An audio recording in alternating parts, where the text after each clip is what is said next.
7 o'clock is Gumbo Radio. What's going on, everybody? Y'all know it's your girl, More Ash. Of course, the Gumbo Show. We are live and back again with another amazing guest, amazing talent. I got Naja in the building, of course. Y'all see him hanging down there. Well, we are going to jump right into today's episode. We are here with none other than Michael Harris, also known as CEO.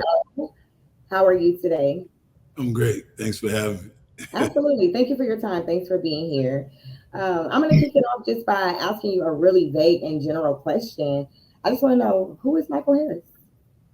Wow, that's a vague question, huh?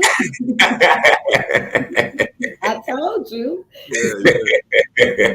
I told you he's gonna hit me with a hardball question, you know, like who is Michael Harris? Huh?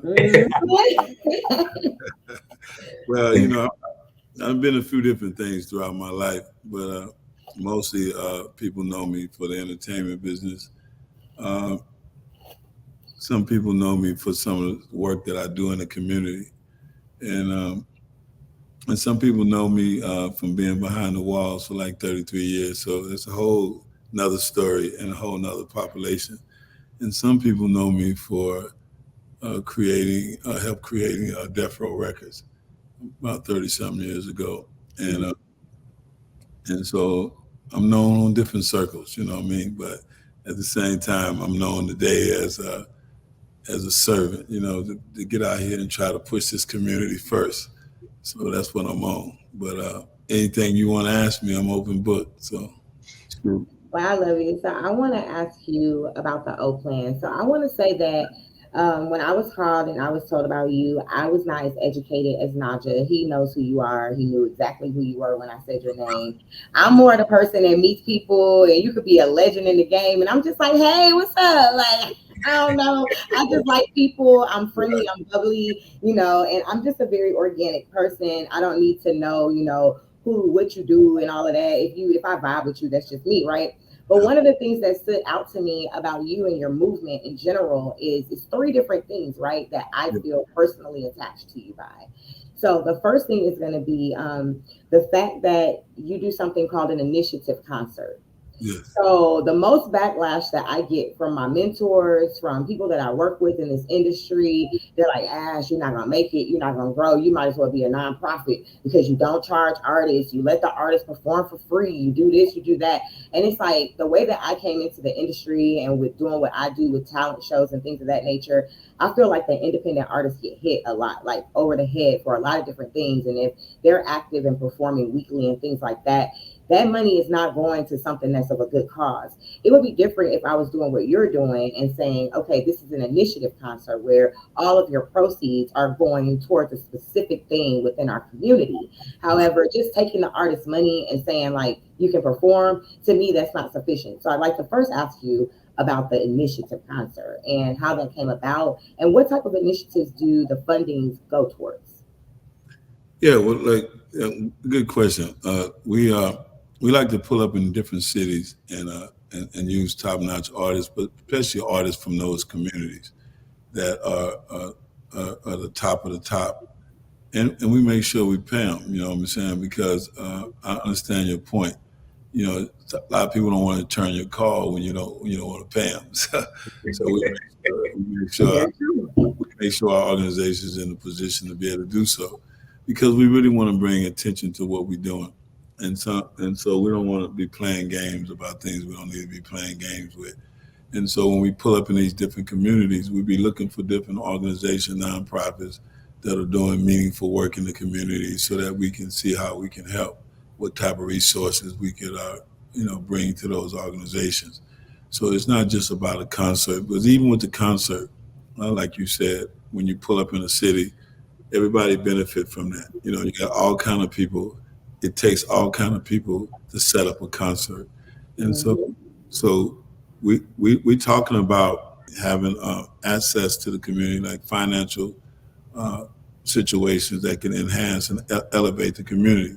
So the concert starts off bringing economic advantage to the community.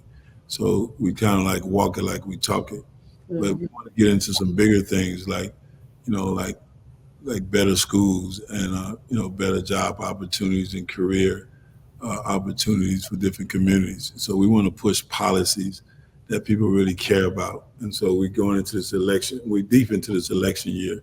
I just think people need to be conscious of the people that we choose to represent us, and do they care about the policies that we care about. And Mm-hmm. so, two, when we're in those communities, we like to ask people, because we don't want to assume or think we're in a position to tell somebody what they need.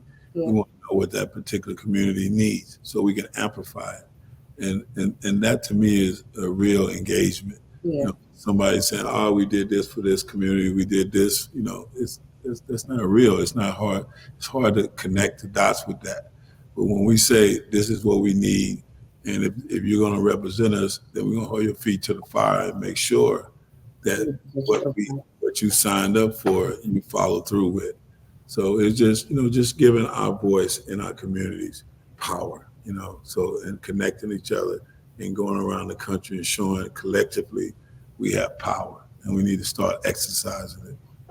I feel like the number two thing that I was going to say, I feel personally, a connection with you behind is the fact that, you did time, and to not bring that into this conversation because we focus on the positive. But to me, that is a positive. And I'm going to tell you why, because I have a son that's 17 years old. He was picked up and he's currently incarcerated in Fulton County. And so he's been there now since February. He's 18 now and facing some pretty serious charges. And so for me, it's like I know who I raised, and my husband. We know who we raised. We know, the background that my kid has. However, he's being treated, just as if he was any other criminal or person that committed a crime inside of this facility, right? So I never felt so, I would say, attached to a situation or so in tune with what's going on, say, inside of those walls until I had to deal with it personally. And so now, the daily phone calls, the commissary, the money, the paid lawyers that ain't doing nothing. It's like this is the hamster wheel that I'm on right now, right?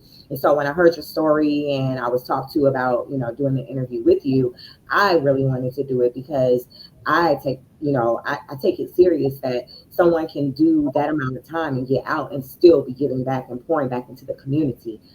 Because, we have kids and young people that are inside of those walls that won't get out until like the numbers that you're saying, 30 plus years and whatnot.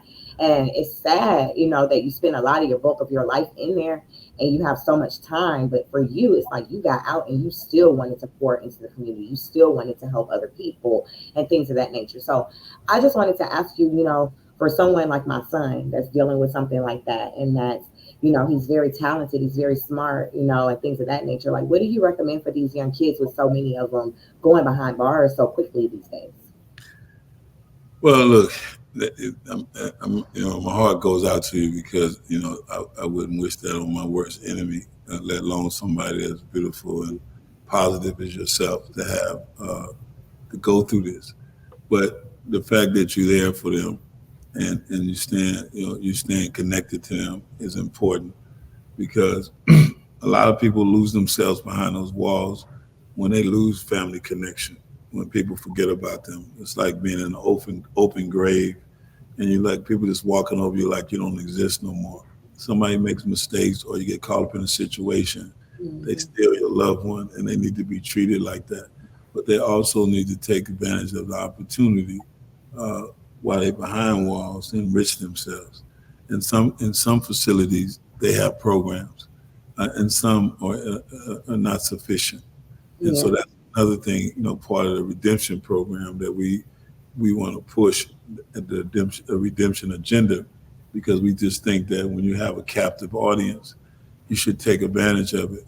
And so in terms of learning how to code, financial literacy, everything that you can learn, getting a degree, in California, they had a lot of programs that I helped institute where thousands of people that came out and they get, have meaningful careers. They actually get $200,000-300,000 a year just from coding.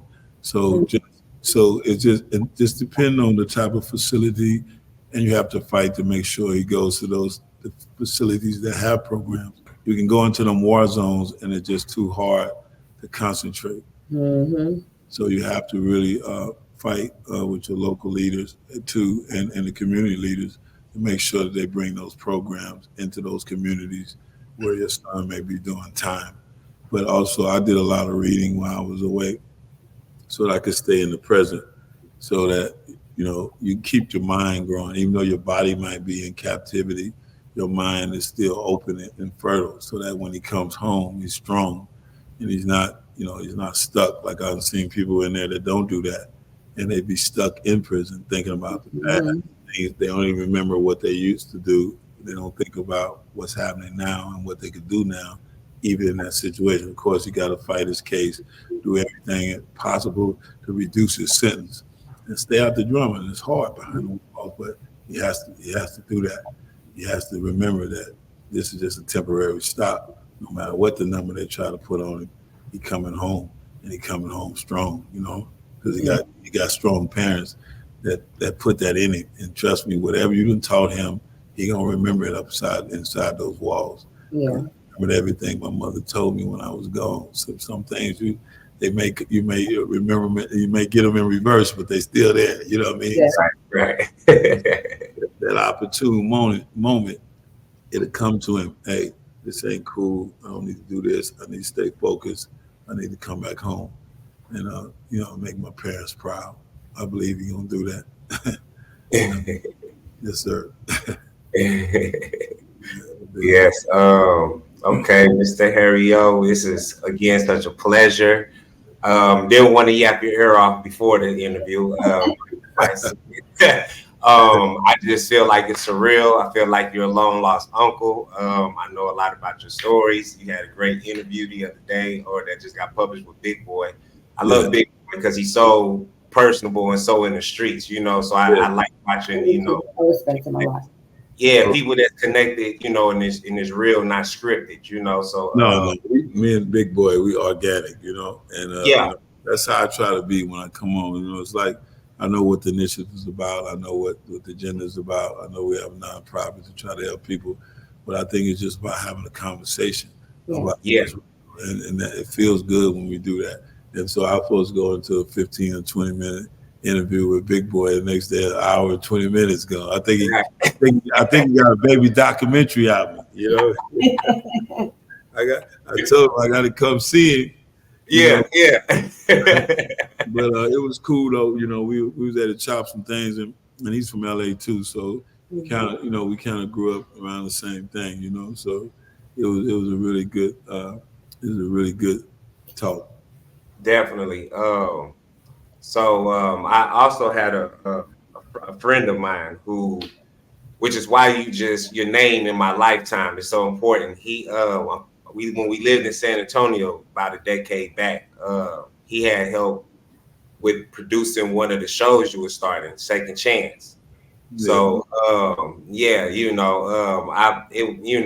backstory into it, but I was telling him about who you were before that because of the origin of Death Row and how it started, and just your story. And once your name came up, I was just like, bro, like he's so solid, you know what I mean? Whatever work or whatever opportunity it is, even though it was through a party in between you two. Right. I just told him to, go ahead and, do your due diligence because you got talent, and to spread it. So I with the Second Chance being said, I would love to know, how did you get your name Harry O, if you don't mind telling? That was just a TV show. That was just what she said. It was a TV show. I looked it up. It was like a movie or a TV show or something about this guy. Anyway, check her out. She thought she don't know the business. She knows. Check her out. It was a show about this dude. They used a private investigator, but he used to figure everything out. And when I was young, one of my partners, he something was going down, and I figured it out. And it was just like, man, you can't get nothing by Harry O. You can't get nothing by him. Act like Harry O. And then the name just took on a life of its own. But and they went out on the playground, and everybody started calling me that. They've been calling me that ever since. but it was kind of like true to the point. It's like I always did my due diligence. I always tried to like you can't just put one over me, you know. So Yeah. if somebody like everything glitter ain't gold, I Yeah. come up with that. So it was just amplifying that and just connected the name and it stuck, and so. People, as I grew up through the community, I just became known for the O or Harry O, or, so it's like they say, fiction is stranger than reality. You know what I mean? In Yeah, reality, right. but the name stands for just being a man of your word and keeping it real, at all Nah, times, no matter what the situation is. that's nice. And this the whole time, I ain't gonna lie to you. I definitely thought it had to do with something with the streets. I'm like, well, okay, Harry is Harris. For whatever it is. Yeah, I mean, it took on a Okay. life. Yeah. It took on a life. O became the octopus. It's like, what I mean? Like they used to say, Harry's in your pocket. But it's like Yeah. I'm Yeah. in eight pockets. I mean, just like a super entrepreneur. So it took on a life of its own. Trust me. Yeah. I It had love it had its street days. Trust me. it. Michael Harris is the businessman. I got you. I got you. Speaking of the businessman, could you let our audience know more about your community first, and when do you plan to come to Atlanta? I heard. Yeah, well, man, I'm looking to be there this weekend. And Okay. yeah, I'm looking at to be there. I think we're doing a show on the 6th at the bank, and Okay. yeah, so Yeah, I'm gonna be there. I'm sorry, I didn't tell you. okay. He didn't get the memo. He didn't get the Yeah, memo. we got to pull up in the bank, big wheel, Yeah. Yeah, you can't pull up in Atlanta and don't stop by the bank, Right. Right. Big Will is my guy, and so we got a nice team. We put together a nice selection of artists. I think, and I hope and I pray that everybody enjoy, what we put together. So, we just gonna do it like Community First do it. We did it big in Philly, and we did it big in Detroit, but we couldn't make that full circle unless we pulled up in the Big A. Looking Right. forward to it. Yeah. So speaking of the community first, what exactly is the O plan and how does that correlate with community first? Yeah, well, see, so the O plan is actually the policy. Okay. Community First is the organization, and the policy, and so the O plan is about pushing specific policies. And so, like I talked about, in terms of making sure that we got, opportunity zones, we got to break that down. What does that mean? A lot of rich people play with opportunity zones, but how can we connect those opportunity zones to different communities so communities can benefit and elevate and bring more economics to the community.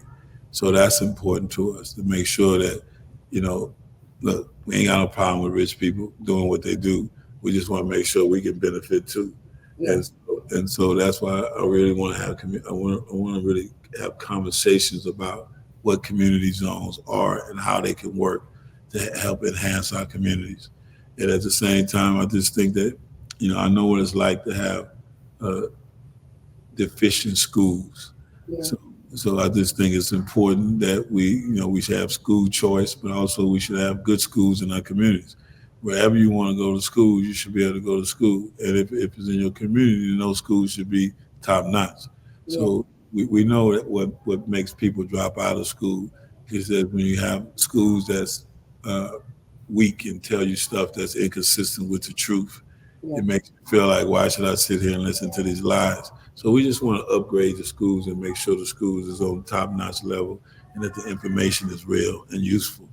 And so, and also bringing jobs to the community where that people can really make a real living off of. So we concerned with that, and we concerned with bringing funds to the community so that businesses can invest and receive investments and have different resources to help build a business. So we just got a litany of things that I just think that can help enhance the community And I don't think we've been focused on it enough. I think we just get caught in the smoke and mirrors with these elections, and don't don't tell people what we want. We know that anything that's going to help us career-wise, economically, we want to do that. Anything that's going to help educate our children, we want to do that, and ourselves do that. And so that's what these policies is about. Is about digging in on things that can make a difference in the community. And it's a lot of times I feel like people don't vote because they feel like, it's that same old hamster wheel of like, well, they don't get in here and like you said, they ain't gonna do what they said. They promising one thing, they doing another. Everybody's saying this and not and doing going right, saying right and going left, so to say. So it's just kind of like you don't really know who to trust. And we've been doing this like our parents been voting and before that they've been voting and voting and nothing's changing. It's actually getting worse. So it's like Right. our generation and after us, we come up and it's kind of like that ain't helping me, and and they about right now. Generations after 80s, we are 80s babies, but like my sister and on, like they right now, if they don't see something right now, when they come to money, when they come to opportunity, when they come to change, it's fast. It's very fast paced, and they want to see it now. If they don't see the results now, it ain't gonna happen, and I'll get it on my own. And it's kind of like the attitude that they have. Right, So, and I understand the attitude. I understand the new generation. I think we're in between though, right? I think, like you said, we can't keep doing the same thing and keep voting for people, or not voting for people who don't do anything for our communities. I just think that it has to be. We got to have a real conversation. They need our votes to win. And so it has to be, we have to make deals. You know what I mean? Like, okay, you want to win, then we got to get this. If you go up in there and you don't do that, we're not going to turn around and keep voting for you. And right. sometimes certain people may not share all of our interests. But at the same time, if they support what we need, that's the balance we need. We got to be engaged. We can't just sit on the side and continue to complain when we won't even get involved. You know what I mean? And like, we can't just keep taking an L. That's true. I say that all the time, though. I tell them, like, you're not going to like every single thing about every candidate or every party, right? But it's about who is most aligned with your vision, who is most in align with what you believe your community should be like. Right. And that's who you have to vote for. The other things, you just have to work them out or sort them out. But it's not going to always be, where every single thing checks off. And what is every single thing? Because every single thing to me may be different than every single thing to you, which may be different than every single thing to Naja. So it's all different. It depends on what your personal things are. Like for me, it's important to have good structure, good food, good systems, good treatment in the jail. That might not be important to somebody else who don't have a kid in there. You know what I'm saying? So it's like what's important to you and what's important to me is different. So it's kind of like you just got to go with the overall gist of overall, I would like a community that I live in to feel like this or to be like this or to stand for this. And this person is most aligned with that. Well, we got to find common ground. And I like that. And that's how the plan is split, where we deal with things that happen to people that go behind the walls, but we don't want to just be locked into that, because we want to try to be in prevention. How do we stop from people going behind the walls? What kind of resources can we bring to when they come from behind the walls? You don't have to be behind the walls for you to get support and get what you need in the community. So we try to mix it up, like you say, gumbo, right? We try to mix up the gumbo because we know that that's our reality, inside and out. And so we need to be able to lay out policies for both. We can't leave nobody behind. And anytime we can share information or wisdom that could prevent young people from going inside, because sometimes some things just cost too much. And I don't think that they hear that enough. I just think that they just think, well, I can do this, I ain't gonna get caught, or I can hang with people that's into a whole lot of crazy stuff and I'm not gonna get burnt. It don't work like that. I mean, I can tell you 1,000 stories of people who had good lives and got twisted up and had miserable lives for too many years to count. So even with that, okay, somebody do a crime, okay, how much is enough? You know what I'm saying? See, so it's like sometimes we over in prison, and so it's like we easy to do that. Okay, this is a young man, he made a mistake. It's got to be some type of guidelines that says, okay, he should have opportunities to be able to work that off, in a legitimate fashion, take the program, going to school, staying out of trouble, and reduce his time. It should just be, this is what you get. The key, we can't, and like you said, it's unfortunate. Sometimes we don't realize that's how it's getting down until it happens to somebody that we care about. Like, I didn't know it was like this, you know what I mean? And so I've seen it for 32 years. I've seen people come in and go out, and I just like, and I heard 1,000 different stories, and I know the difference between real and false, what's real and what's not. And so some people be actually innocent of certain situations, or just be in the wrong place at the wrong time. And so we gotta guard who we hang around with just as much as we guard what we eat. You know what I'm saying? Because the wrong person can kill you. You know what I mean? Literally be the death of you. You know what I mean? So you gotta take that. You gotta take that. So, do you have a book coming with all the knowledge, with all of the information, with everything that you've been through, with other people's collectives of other people's stories? Like you said, you've heard different stories over 33 years. Yes. Even just your personal situations that you've had in the entertainment business as well. I feel like a lot of people could learn from you. I mean, we've only been on here, I don't know how long, but I've learned from you in this short period of time. So do we have a book? Yeah, well, actually, I'm finishing up a book. Okay.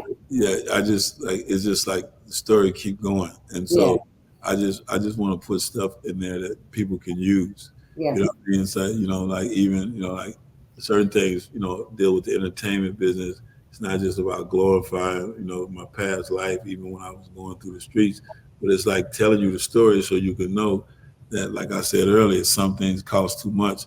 So, you put yourself in a position. You say, well, he said this, he said that, and he kept it real. So I want people to be able to learn from it and enjoy the story, because there's been some good times. Even though I've been through hell and back, I still got some good stories that that may bring a smile to people's face. So at the same time, you get in the game, but you feel good about the way you're getting it. So I'm looking forward for that to come out. I'm looking forward to see it. I think I'm gonna call it Unbroken Spirit. Okay. Yeah, because exclusive right here. Yeah. He said he thinks, just in case he changed the name, y'all. He said he thinks. Think of it, because I just think that I've seen so many people, spirits broke up in those situations, and I just wouldn't allow it. You know what I mean? I just knew it wasn't the end for me, and then I can't just come home and just say that's it. There's nothing else to do. Well, I know what I know, and I got to be able to share it every chance I get. So that's who I am. That's what I'm on. So I'm looking forward to you guys pulling up to the event.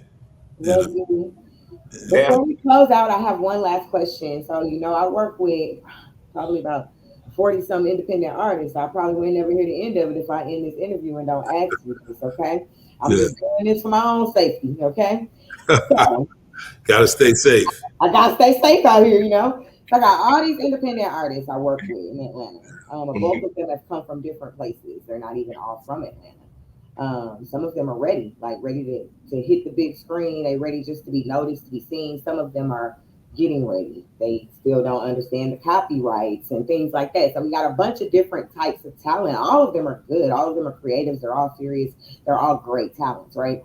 For somebody who's worked in the industry, that's managed a record label, that has put out some of the probably best artists in the world, I think that's safe to say, under your record label, they've come out. What do you look for in an independent artist? What do you think these independent artists need to hear, especially in 2024, with it being the way that it is? And I mean, one out of every five, you can probably find two that rap. So like, with it being so frequent, so oversaturated, I hate to use that word, but what do you recommend, and what do you say, and what do you look for, and do you still work with artists? Yeah, I still actually, I still work with Death Row. That's one of my companies, and we with Snoop Dogg, we do films too. But the music thing, we're really trying to figure it out, because the way they did the streaming, and it's like everything is upside down. But I just think that it's a resilient business. I mean, especially people that come from where we come from that have stories to tell.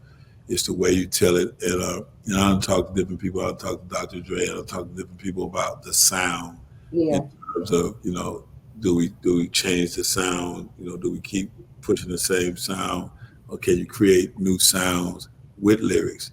And so it's a lot of things that artists can do to help market themselves as well and so you don't get caught in the like you say, it's like there's so many of them you can't tell the difference between. You have to be unique because we still have artists that are coming through and busting through, and then you still have the concert as it stands today, which is still good business, good ways to make money. But if I was to tell you we have the recipe, I'd be lying to you. Yeah. But I still have my company, Godfather Entertainment, which was the parent company of Death Row, and we working with a lot of smart people to make sure that we create different opportunities, especially through these games now. We want to start introducing artists through games, because that way you can start making some real money instead of what you've been getting. Yeah. And so it's some things I can't really lay it out right now. I got you. Yeah. Contact, and we couldn't get back in the game. We was told that we couldn't make no money in the 80s and the 90s, and we showed them they was wrong. And so now we looking to do that again. In 2024, I hear you. Okay. I ain't mad at you. I just gonna ask you to stop by the Gumbo show and see some of my artists. I want to win too. Okay. Win. You know what I mean? So we can all win together. I really appreciate your time today. Thank you for choosing our platform. It's one of the platforms that you stopped by and told a little bit of your story. For anybody that may want to dig a little deeper, that may want to learn more, not only about the O Plan, not only about Community First Action LLC, but just about yourself, can you tell them how they can find you, how they can support, how they can get any information that you may drop, or how to support your movement? Yeah, you can go to communityfirstaction.org, or you can also Instagram. You can go at Community First Action. And also the original Harry O. So you can find a little bit about me on there. But we gonna be around, and I'm gonna make sure I ain't hard to be found. We got a little joke, Harry O, before I let you go. Whenever I be standing on my business around here, I be like, nah, for real, Death Row Records. Like, don't play with me. I mean that. You hear me? Like, my business. Y'all know what that means. Like, yeah. It's a good thing, because I'm a female. Sometimes I got to put my foot down. So you got to put your DR down, huh? You got to put your DR down. It look good, bad, or indifferent. We always about that business, Well, we still about that business. We just got a little smarter, That part. We want to thank you, and definitely looking forward to seeing you at the event this weekend. Thank you to you and to your team for setting this up. And I look forward to just following and keeping up with all of the great ventures and all of the great things that you'll be doing in the future. I appreciate you both for having me. Thank you. If you can make it, you got the VIPs. We in your city. I appreciate that. We'll be there every time. Yeah, we know who we got to talk to. Goddamn it. I'm gonna put my DR down. All right, let them know. Put your DR in and let them know you serious about your business. I'm up in here. All right, I'll see you guys in a few days. Have a great one. Thank you so much. Yes, sir. Have a safe trip out here. Thank you. Looking forward to it. 7 o'clock is Gumbo Radio.